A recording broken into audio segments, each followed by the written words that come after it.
आप सभी को मेरा नमस्कार। मेरा नाम है प्रिया Singh and I welcome you all to this wonderful educational session on geography. I hope you all will benefit from this lecture while enjoying the video at the same time. So with this, I began this lecture which is focused on how it all began on Earth, origin of Earth. So before starting anything in geography, I would like to define what is geography. Geography का मतलब क्या है? Geography जिसे हम हिंदी में कहते हैं भूगोल, उसका मतलब क्या है? Whenever I used to ask this question, सभी किसी स्टूडेंट से पूछो, it's just remembering the maps and the atlases and the name of the rivers and such boring things. But no, actually no. Geography I consider is the most interesting subject. It is the real subject which can be applied, which can be seen around us. So the term geography was first coined by a Greek scholar, Eratosthenes. ये Greek scholar थे एराटोथेनिस, जिन्होंने पहली बार इस word का use किया था geography का। ज्योग्राफी में जियोस और ग्राफोस दोनों ही ग्रीक वर्ड्स हैं। जियोस का मतलब है अर्थ और ग्राफोस का मतलब है डिस्क्रिप्शन। सो हेंस ज्योग्राफी मतलब डिस्क्रिप्शन ऑफ अर्थ, अर्थ के बारे में बताना क्या है geography. So now before going further, again I would like to emphasize on what is the importance of geography. Why geography is so important? See, geography makes you aware of your spatial dynamics. आपके स्थानिक गतिशीलता के बारे में आपको बताता है। It it tells you about the salient characteristics. It is a growing body of work. It tells you about your characteristics. It connects you with space and place. आपको अंतरिक्ष के साथ जोड़ता है। It makes you aware of your place awareness. आपको स्थान के प्रति जागरूक करता है। Geography seeks to understand how physical landscapes shaped human history. कैसे ह्यूमन हिस्ट्री ने शेप लिया, ये आपको हेल्प करता है हिस्ट्री बेटर वे में पढ़ने में, आपको आपके प्लैनेट के बारे में पढ़ने में हेल्प करता है, ग्लोबल इंटरडिपेंडेंस के बारे में बताता है, या वैश्विक परस्पर निर्भरता, कैसे सारे कॉन्टिनेंट्स एक दूसरे के ऊपर निर्भर है, इसके बारे में आपको बताता है। आपके नेविगेशन स्किल, आपको दिशा कौशल बनाता है, आपको अपनी संस्कृति का बोध कराता है। It makes you making sense of our cultures. And the most important which I feel is putting news in context. हम सब किसी न किसी कॉम्पिटिटिव एग्जाम्स की तैयारी कर रहे हैं, हम रोज न्यूज पढ़ते हैं, but unless and until you connect with that news, it is very natural for you to forget about that news. अगर आप मान लीजिए कोई न्यूज है कि कहीं स्कैंडिनेविया में या अंटार्कटिका में कुछ एक इवेंट हुआ है, कुछ एक घटना घटी है, आप उस चीज को बहुत जल्दी भूल जाएंगे अगर आपको ये ना पता हो कि वो स्थित कहाँ है, आपसे उस जगह की दूरी कितनी है, वो ग्लोब में, वो अर्थ में किस जगह सिचुएटेड है। ये सब चीजें आपको तब अच्छे से याद रहती हैं जब आप उस चीज के साथ कनेक्ट करते हैं। When you really actually connect to the news, only then you are आप ज्यादा अच्छी तरीके से उसे याद कर सकते हैं और जरूरत आने पर आप उसे वापस याद कर सकते हैं। You can recall it very well. So the first thing, how it all started में सबसे पहले जो चीज हम चालू करेंगे, that will be the formation of sun. As we all know, without sun there won't be any life on earth. So the first thing which we have to learn is about how the formation of sun took place. And here I would really like to state that our sun constitutes 98% of the mass of our solar system today. मतलब सौर मंडल का 98% मास जो है वो सन का है। So around 4.6 billion years ago, a giant cloud of gas called the nebula collapsed into itself because of its mass and crushed all the gassy material in it into a plane, even as it was constantly spinning. The disk of material is called the protoplanetary disk. ठीक है, over a period of 100,000 of years after the collapse, the sun was formed at the center of the disk, with the rest of the nebular gas swirling around it. So हुआ क्या?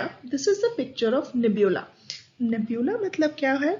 तारा धुंध या निहारिका जिसे हम कहेंगे। मान लीजिए कि बहुत सारे तारों का एक झुंड है, तारों का एक धुंध। धुंध इसलिए कह रहे हैं क्योंकि it is a cloud of gas and dust outer space में। ये चारों घूमना चालू है खूब तेज। मान लीजिए आप बवंडर मान लीजिए, think about a cyclone, how कैसे वो घूमता है अपने साथ आसपास का सारा सामान लेके। उसी तरह तारों का एक बवंडर टाइप हुआ स्पेस में, और ये सारे तारे एक दूसरे से टकराने लगे। टकरा टकरा के सारा कुछ जो तारे बीच में सेटल होने लगे, कुछ तारे उसमें से, और बीच में सेटल होते होते फाइनली हाइड्रोजन हीलियम से भरा हुआ हमारा सन तैयार हुआ। देखिए बीचों बीच सन तैयार हुआ, और उसके आसपास जो बचे हुए तारे थे विच वर कंटिन्यूसली स्पिनिंग अराउंड, वो सेटल होने लगे। ये तारे चारों तरफ घूमने लगे, ये प्रो प्लैनेटरी डिस्क बनाने लगे, मतलब just before becoming a planet ये घूमने लगे ये तारे। So the protoplanetary disk क्या किसे मान सकते हैं? It is a rotating circumstellar disk of dense gas and dust surrounding a newly formed star. तो यहाँ पे जो न्यूली फॉर्म्ड स्टार है वो क्या है? वो हमारा सन है, और उसके आसपास छोटे छोटे प्रो प्लैनेटरी डिस्क, मतलब छोटे छोटे स्टार्स अपना शेप ले रहे थे।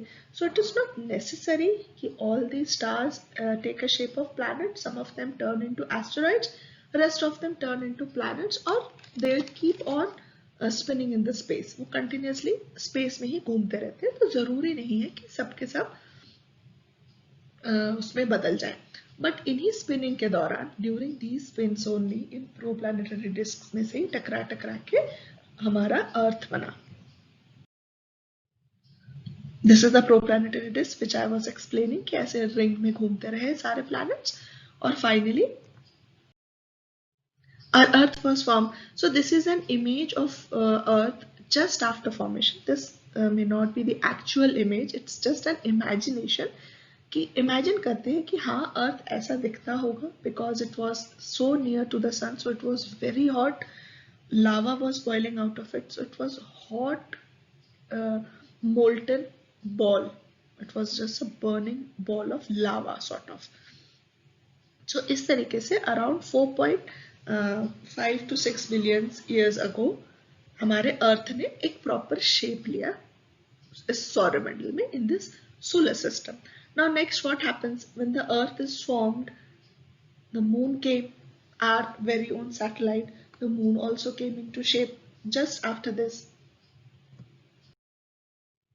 So what happened is approximately 4.5 billion years ago, a Mars-sized planet, Mars मतलब मंगल ग्रह के बराबर का एक planet, एक body, newly formed Earth के साथ टकराया, partially liquefying the surface and ejecting molten debris into the space.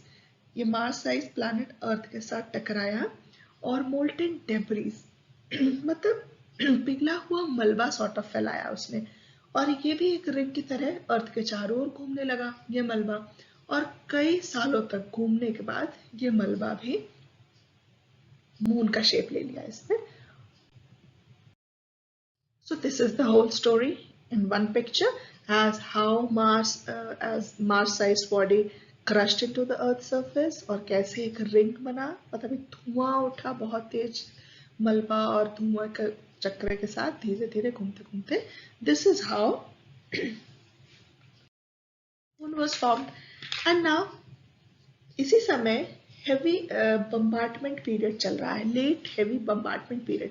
अब ये क्या था कि ये जो प्लैनेट्स थे हमारे वो सन के पास थे, और सन के पास अभी भी द स्वर्ल जो बवंडर था तारों का वो चला जा रहा था.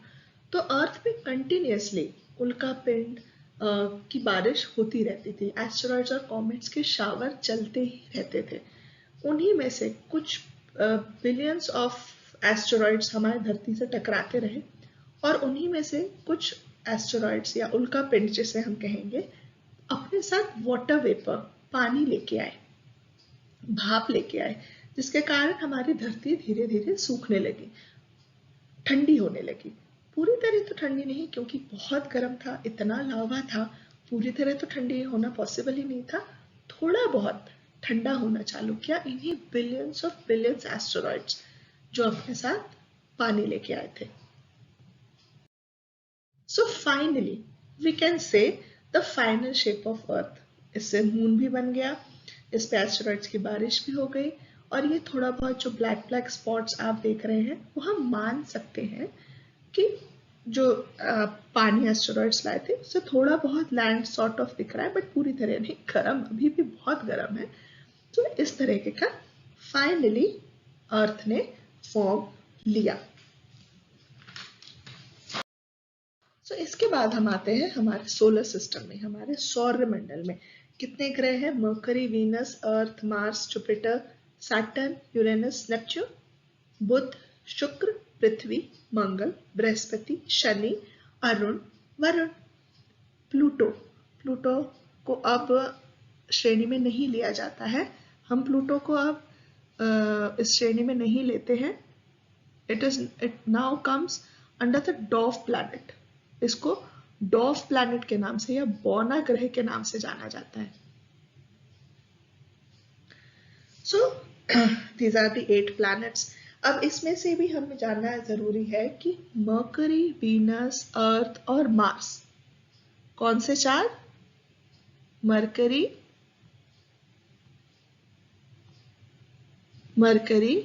Venus, earth and Mars. ये जो 4 ग्रह हैं इनको टेरेस्ट्रियल प्लैनेट्स कहा जाता है। टेरेस्ट्रियल प्लैनेट्स मतलब जिन ग्रहों की बनावट पृथ्वी जैसी हो, अर्थ लाइक प्लैनेट, स्थलीय ग्रह, इसीलिए उन्हें अर्थ लाइक प्लैनेट या टेरेस्ट्रियल प्लैनेट्स कहा जाता है। और जो दूसरे प्लैनेट्स हैं, जो दूसरे कौन से हैं? जुपिटर, सैटर्न, यूरेनस, नेपच्यून, ये जोवियन प्लैनेट्स के कैटेगरी में चले जाते हैं। क्या किस प्लैनेट पे चले जाते हैं? जोवियन प्लैनेट की कैटेगरी में चले जाते हैं। अब इसको क्यों इनको टेरेस्ट्रियल कह सकते हैं? एक और रीजन है कि ये लोग एस्टेरॉइड बेल्ट में आते हैं। एस्टेरॉइड बेल्ट मतलब क्या है? क्षुद्र ग्रह belt. Early in the life of solar system, dust and rock circling the sun were pulled together by gravity into planets. हम ये पहले ही पढ़ चुके हैं कि सारे तारे उसके चारों ओर घूम रहे थे, तो उसके कारण कंटिन्यूसली एक बेल्ट सॉर्ट ऑफ बन गया। ग्रेविटी के कारण पुल होने लगे और कुछ तो प्लैनेट्स बन गए, कुछ वहीं के वहीं रह गए।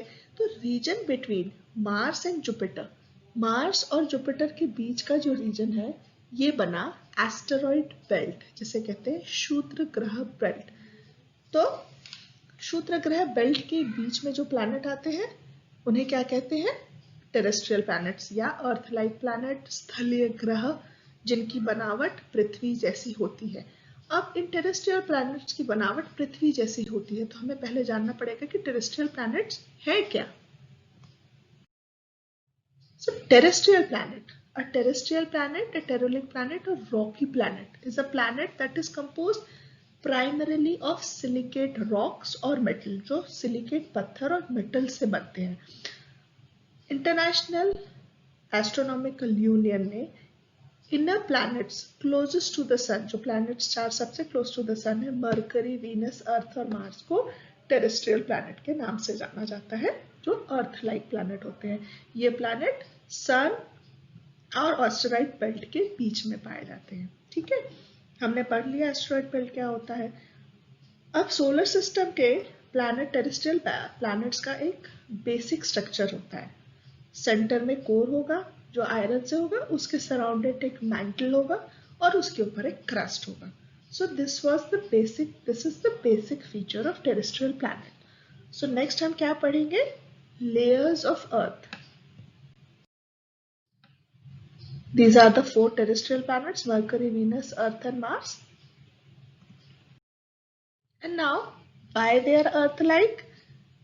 Layers of Earths के बाद हमें पता चलेगा क्यों हम कह रहे हैं they are also Earth-like. तो layers of Earth has been divided into 4 categories: crust, mantle, outer core, inner core. Crust, mantle, बाह्य core, आंतरिक core. So इस पिक्चर से it is very clear. ऊपर वाला first layer is the crust. This is the crust. This is the mantle. This is core. And this is the inner core. Outer core, inner core. Now consider the earth as an apple. आप एक apple का सोचिए. Apple का जो छिलका होता है, the cover of apple is like the crust of earth.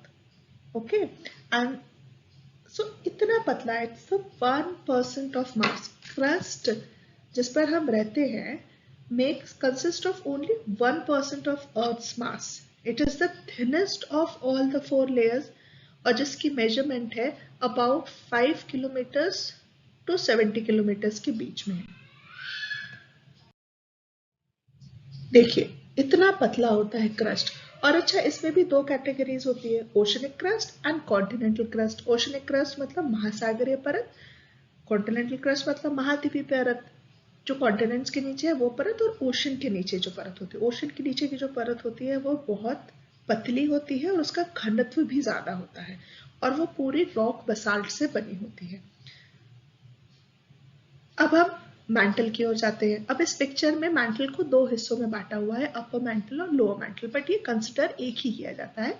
इसमें आपको टेम्परेचर डिफरेंस बताने के कारण इसे अपर लेयर और अपर मैंटल और लोअर मैंटल के रूप में डिवाइड किया हुआ है.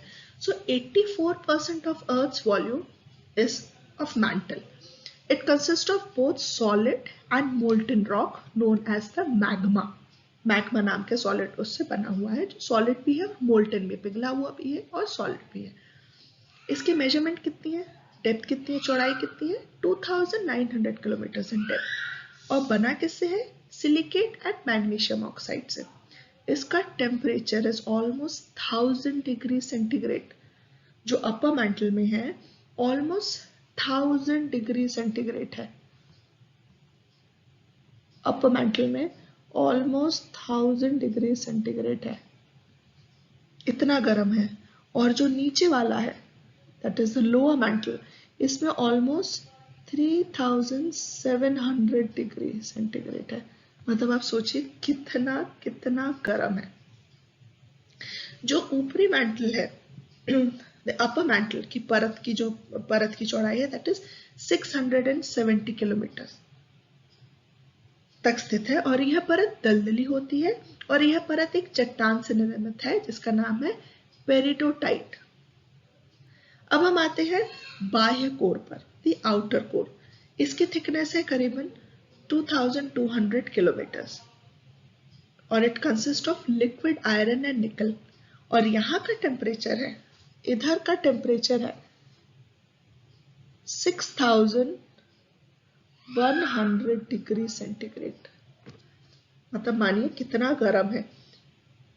As the earth rotates on its axis, the liquid metal of the outer core also spins, turning approximately 0.3 to 0.5 per degree per year relative to the rotation of earth. मतलब अर्थ के rotation के साथ ये भी 0.3 degree से 0.5 degree तक rotate होता है. The outer core is thought to be the cause of magnetic field. So which layer causes the magnetic field? This layer. This layer causes the magnetic field.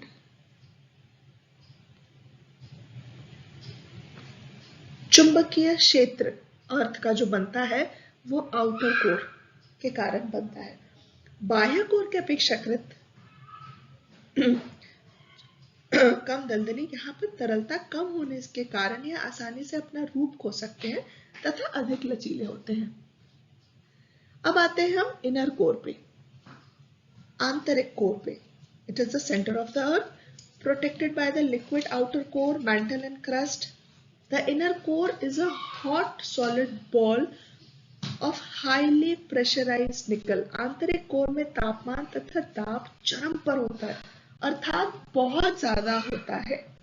इसकी कम से कम चौड़ाई है 5700 केल्विन, इसका temperature इतना ज्यादा कि सेल्सियस वगैरह 5430 डिग्री सेंटीग्रेड, बहुत ज्यादा, इतना ज्यादा 5700 केल्विन में होता है, विच इज रफली एज हॉट एज द सन। मतलब आप सोचिए सन की तरह गर्म होता है। 20% ऑफ अर्थ मास होता है और इसका मेजरमेंट है 1220 किलोमीटर, और रफली 70% of the size of the moon होता है। The theory of whole core will eventually fully cool and become a purely solid mass over billions of years. एक theory कहती है कि ये inner core ठंडा होना चालू होगा और धीरे धीरे पूरी पृथ्वी एक बॉल के शेप में ले लेगी। So this was layers of Earth. So ये जितने terrestrial planets हैं उनमें ये सारी features होते हैं। Now next come the Jovian planets. Jovian planets का मतलब क्या हुआ?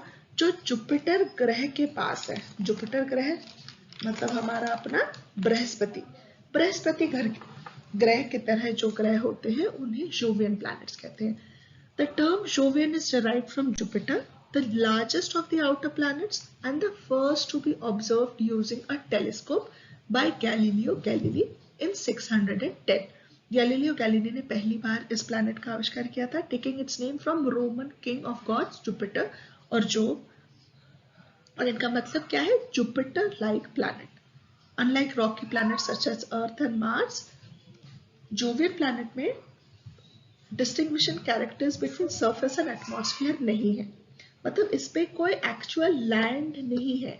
इनका घनत्व गैस और लिक्विड का ही घनत्व इतना है, इसमें लैंड नहीं है। So there is actually no land to land upon, मतलब उसपे जाने खड़े होने के लिए कोई सतह नहीं है। सो यही मेन डिफरेंशिएशन है, लेयर्स नहीं है।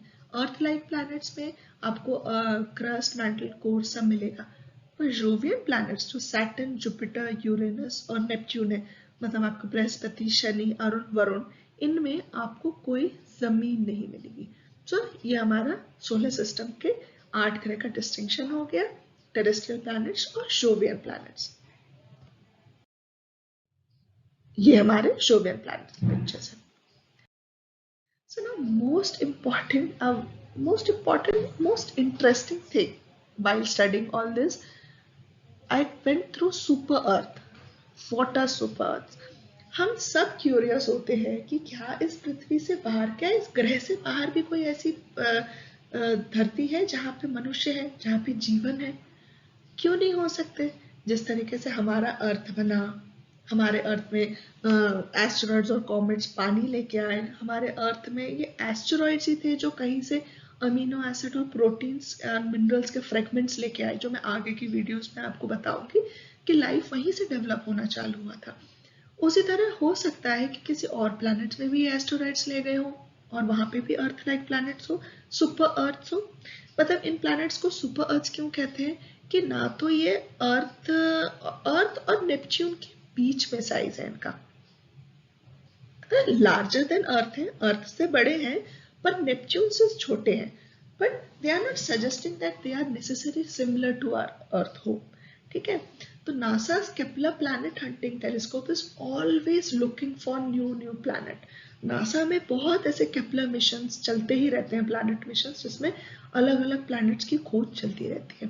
तो इसमें से जो 4 प्रमुख जो नए ग्रह मिले हैं, Kepler 10b, Kepler 452b, ग्लेसे 667cc, Kepler 62f, तो ये कुछ प्लैनेट्स हैं जो रॉकी है, क्योंकि हमने अभी पढ़ा जोवियन प्लैनेट्स और टेरेस्ट्रियल प्लैनेट्स में कि क्या अंतर है।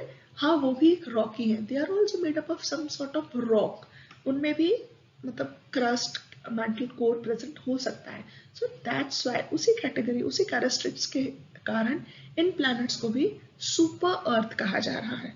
So they are not actually, they are मतलब इन बिटवीन, उनका साइज बिटवीन अर्थ और नेपच्यून के बीच में, अर्थ से बड़े हैं पर नेपच्यून से छोटे हैं। So these are the potential habitable exoplanets, super अर्थ, जो अभी हम कह रहे हैं देखिए अर्थ कितना छोटा है, उसके मुकाबले ये सारे प्लैनेट्स हैं जिनमें अभी पता चला है कि they are made up of some rocks, basic rocks, but ये नहीं पता चला कि उसमें लाइफ है या नहीं है।